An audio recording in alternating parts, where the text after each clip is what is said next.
2025ဂျပန်ပြည်တွင်းစားတောက်ဆိုင်စားတောက်ကုန်ထုတ်ဒီ Mind Page မှာ ID လျှောက်တာကဒီ2025တလပိုင်းကနေစပြီးတော့ပေါ့နော် system လေးအနည်းငယ်ပြောင်းလဲသွားပါတယ်ကျွန်တော် Mind Page ID လျှောက်တဲ့အခါမှာကျွန်တော်တို့ရဲ့ Zenlucat သို့မဟုတ်ပေါ့နော်ပြီးရင် passport ကိုရိုက်လိုက်တာနဲ့ယိုမီတိုရီလုပ်လိုက်တာနဲ့ကျွန်တော်တို့ရဲ့ဒီခိုချင်းကျိုးဟိုတွေပေါ့နော်နာမည်သို့မဟုတ် Zenlucat နာမည် passport နံပါတ်တွေကို auto ဖြစ်ပေးပါတယ်အဲ့တော့ကျွန်တော်တို့ကဒီ2015ခုနှစ်အတွင်းမှာ ID လျှောက်တဲ့သူတွေက okay တယ်ပေါ့နော်ဒီ offline ကနေကျွန်တော်တို့စစ်ဆေးပြီးတော့ ID ကျလာပြီးတော့စာမွေးဖောင်တင်တဲ့ခါမှာ okay ရယ်ဒါပေမဲ့ပေါ့နော်2024မှ2023မှာရှောက်ခဲ့တဲ့သူတွေကကျွန်တော်တို့အားလုံးတော့မဟုတ်ဘူးပေါ့နော်တယောက်တစ်လေမှာကျွန်တော်တို့ဒီလို error မျိုးလေးတွေတက်လာတာတွေ့ရပါတယ်ဘယ်လို error လဲဆိုတော့ကျွန်တော်တို့ဒီမှာ login ပြီးတော့ shikam mochikomi လုံးမဲ့အချိန်မှာပေါ့နော်ဒီ error message လေးကြာလာပါတယ်あなたの重要特定の瞬間マイページ情報変更お願いオフというメールが送られています。メールの内容やり直してください。パスポート変更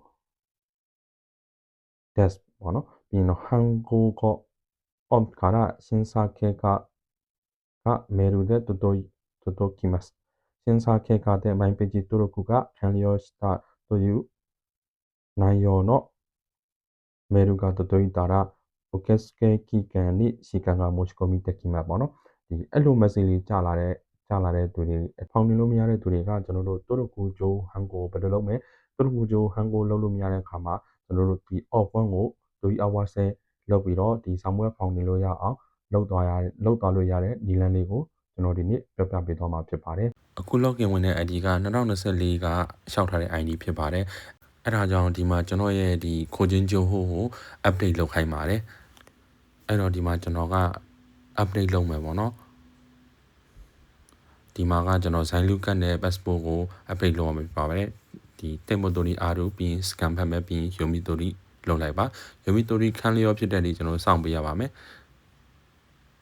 နောက်တစ်ခုကတော့ကျွန်တော်တို့ passport ဖြစ်ပါတယ် passport ကလည်းအဲ့တိုင်းပါပဲတက်မိုတိုရီအားတို့ပြီးတော့ကျွန်တော်တို့ scan ဖတ်လိုက်ပါ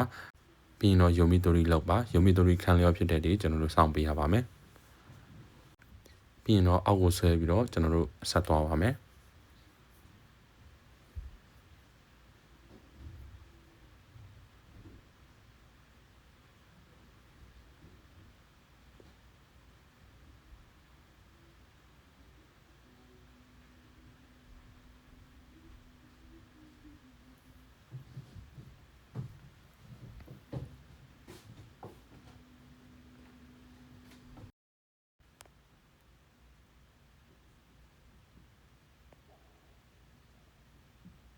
ပြီးရင်တော့ကျွန်တော်တို့ဒီအောက်ဆုံးကပေါ့နော်ဒိုရီရှိမတ်ကိုနေပြီးတော့ခါကူနင်းကမန်အေကိုနှိပ်လိုက်ပါ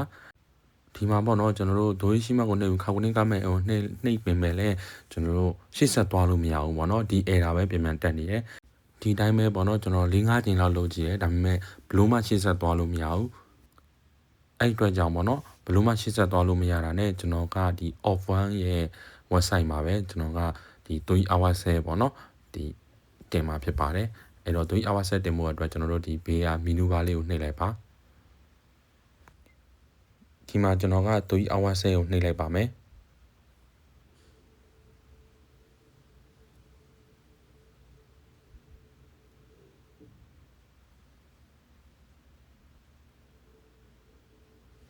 ဒီမှာကတော့ကျွန်တော်တို့3 hours လောက်ချင်တယ်ပေါ့နော်ဟို9ရော့ကိုကျွန်တော်တို့ရေးပေးရမှာဖြစ်ပါတယ်စားတောက်ဆိုင်ဒေါ်လာစားတောက်ကုန်ထုံဒေါ်လာပေါ့နော်ပြီးလို့ရှိရင်တော့တချီကိုချင်းဂျိုဟိုနီဆွေတဲ့နာမဟုတ်လဲစွနိုတာပေါ့နော်ဒီတစ်ခေါက်ကတော့ကျွန်တော်ကိုချင်းဂျိုဟိုနဲ့ပတ်သက်တာဖြစ်တဲ့တော့ကိုချင်းဂျိုဟိုရေးပြီးတော့ရှင်းဆက်သွားမယ်ပြီးရင်တော့နောက်နေရာမှာကတော့ကျွန်တော်တို့ကဒီ3 hours လောက်တဲ့သူရဲ့ပေါ့နော်ဒါပါတော့ကျွန်တော် account နဲ့လုပ်မယ်ဆိုရင်တော့ကျွန်တော်နာမည်ဖြည့်ပေးရမှာဖြစ်ပါတယ်ပြီးရင်တော့ကျွန်တော်တို့ဒီ my page ID လျှောက်ထားတဲ့ဖုန်းနံပါတ်သို့မဟုတ် my page ID လျှောက်ထားတဲ့ကျွန်တော်တို့ email address ထည့်မယ်ပြီးရင်တော့ကျွန်တော်တို့ဟိုကို3 hours လုပ်ချင်တဲ့အကြောင်းအရာကိုဒီမှာရေးပြီးတော့ပြီးရင်တော့ကျွန်တော်တို့ဒီဟာလေးအမှန်ချင်းပြီးတော့ခါကူနင်းခါမှန်ကိုနှိပ်ပြီးတော့ရှင်းဆက်သွားမှာဖြစ်ပါတယ်အဲ့တော့ဒီမှာကျွန်တော်3 hours လုပ်ပါမယ်ကိုချင်းဂျုံဟိုနီဆွေးတဲ့ရွေးပါမယ်ပြီးတော့ my page ID မှာကိုချင်းဂျုံဟိုဟန်ကိုလောက်ခိုင်းတယ်ပေါ့နော်ဒီ သွေးအဝါဆဲလုံးမဲ့သို့မဟုတ်ကိုနာမည်ကိုရိုက်ထည့်ပေးရမှာဖြစ်ပါတယ်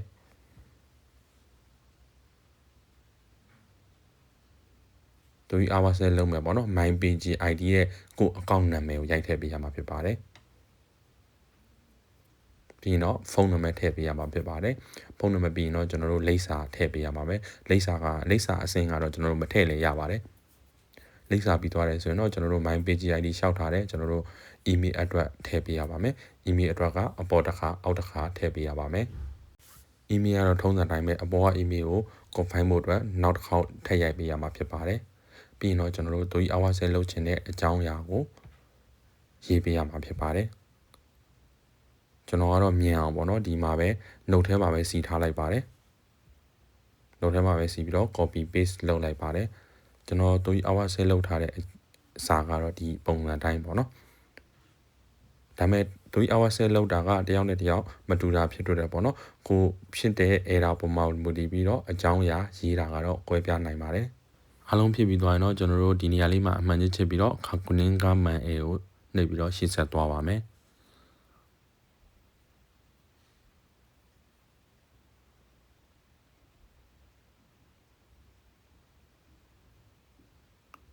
ဒီနေရာကတော့ကျွန်တော်တို့ဖြည့်ထားတဲ့အချက်လက်တွေကိုထပ်ပြီးတော့ပေါ့နော်ခါကုနင်းလုပ်ပေးရမှာဖြစ်ပါတယ်ကျွန်တော်တို့ဖြည့်ထားတဲ့အချက်လက်တွေကမှန်တယ်ဆိုရင်တော့သွေးအဝါဆဲလုပ်ချင်တဲ့အကြောင်းအရာကို social studio လုပ်ပြီးတော့ကျွန်တော်တို့ပို့မှာဖြစ်ပါတယ်အဲ့တော့ဒီမှာပို့နေပါပြီခဏလေးစောင့်ပေးပါဒါဆိုရင်တော့ကျွန်တော်တို့သွေးအဝါဆဲလုပ်တာခံလျော်ဖြစ်ပါတယ်အောင်မြင်ပါတယ်သွေးအဝါဆဲလုပ်ပြီးတာနဲ့ကျွန်တော်တို့ဒီ email လေးပို့ပေးပါတယ်သွေးအဝါဆဲလက်ခံရရှိပါတယ်နောက်နေ့မှာပေါ့နော်ဒီကျွန်တော်တို့ကို runner ကူလုပ်ပါမယ်ပေါ့နော်ဆက်သွယ်ပါမယ်ဆိုတော့ email လေးကြာလာပါတယ်ဒီ email ရပြီးတော့နောက်နေ့မှာပဲကျွန်တော်တို့ရဲ့ဒီသွေးအဝါဆဲကိုစစ်ဆေးပြီးပါပြီပေါ့နော်ပြီးရင်တော့ passport ဟန်ကိုလုပ်ပါ artifact တို့အားတို့ပါကြီးပေါ့နော် artifact တို့တွေပါရှိရင်တော့ဒီလိုအပ်တဲ့နေရာတွေမှာကျွန်တော်အင်္ဂလိပ်စာလုံးသုံးဖို့နံပါတ်တွေဖြည့်သွင်းမှာပေါ့နော်အဲ့အချက်လက်တွေဖြည့်ပြီးသွားရင်တော့သူတို့ကနောက်တစ်ခေါက်ပေါ့နော်ကျွန်တော်တို့ဖြည့်သွင်းထားတဲ့အချက်လက်တွေကိုထပ်စစ်ပါမယ်ပေါ့နော်အဲ့လိုပုံစံမျိုးမေးပို့ထားတာပါအဲ့တော့ဒီ email ကြလာတဲ့အခါမှာကျွန်တော်တို့အစဆုံးပထမဆုံးလုပ်ခဲ့တဲ့အတိုင်းပေါ့နော်ကျွန်တော်တို့ဒီဇိုင်းလူကန်တဲ့ passport တွေထည့်ပြီးတော့ hand code လုပ်တဲ့အခါမှာsuccessful ဖြစ်ပါတယ်အောင်မြင်ပါတယ်ဒါပေမဲ့ပေါ့နော်ခုန email မှာကကျွန်တော်တို့ခုခံလျော်ဖြစ်ပေမဲ့လည်းသူတို့ဘက်ကထပ်စစ်အောင်မှာဖြစ်တဲ့အတွက်သူတို့ဘက်ကထပ်စစ်တဲ့အချိန်စောင့်အောင်မယ်ပေါ့နော်ဒါပေမဲ့အဲ့မှာကျွန်တော်ကခံလျော်ဖြစ်ရင်ကျွန်တော် founding လို့ရပြီထင်ပြီးတော့ပေါ့နော်ကျွန်တော်က founding လိုက်တယ်ဒါပေမဲ့မရဘူးအဲ့ဒါနဲ့နောက်တစ်ခေါက်သူတို့ခုဟန်ကိုထက်လုပ်လိုက်တဲ့အခါမှာပေါ့နော်သူတို့စီမှာနှစ်ခုရောက်သွားတယ်ပေါ့နှစ်ခုရောက်သွားတာဖြစ်တဲ့အတွက်ကျွန်တော်တို့ဘယ်လိုပြောမလဲဆိုတော့ကျွန်တော်တို့သူ system ကပေါ့နော်အချက်လက်တွေစစ်တဲ့နေရာမှာကျွန်တော်တို့စိစက်လုံးနဲ့စိစားကြောင်လုံးနဲ့လို့ပဲပြောရမလားပေါ့နော်ကျွန်တော်ကနှစ်ခါဖြည့်ပြီးလိုက်တာဖြစ်တဲ့အတွက် idea နှစ်ခုပုံစံမျိုးဖြစ်သွားတယ်ပေါ့နော်အဲ့အတွက်ကြောင့်သူတို့ကအဲ့တော့ကျွန်တော်တို့ရဲ့တို့ခုလောက်ထားတဲ့ဟာနှစ်ခုဖြစ်နေရဖြစ်တဲ့အတွက်တစ်ခုတည်းဖြစ်အောင်ဘာတော့ပဲလုပ်ဖို့အတွက်ကကျွန်တော်တို့နံပါတ်1ကျွန်တော်တို့ passport ပုံပို့ပေးပါနောက်တစ်ခုကတော့ကျွန်တော်တို့ဒီပေါ့နော်တို့ခုလုပ်ချင်တဲ့ email အတွက်ကိုပို့ပေးပါဆိုလို့ကျွန်တော်ကဒီ off1 ရဲ့ဒီ email မှာပေါ့နော်ကျွန်တော်တို့ရဲ့ passport ပုံရဲ့ကျွန်တော်တို့ဒီအဒရာရှိပေါ့နော်ဒီတို့ခုလုပ်ချင်တဲ့ email ကိုပို့ပေးလိုက်ပါတယ်အဓိကကတော့ပေါ့နော်တယောက်နဲ့တယောက် error တွေကဒီအကုန်လုံးပေါ့နော်ချွတ်ချွတ်တူတွေမှာမဟုတ်တဲ့အတွက်ဒီ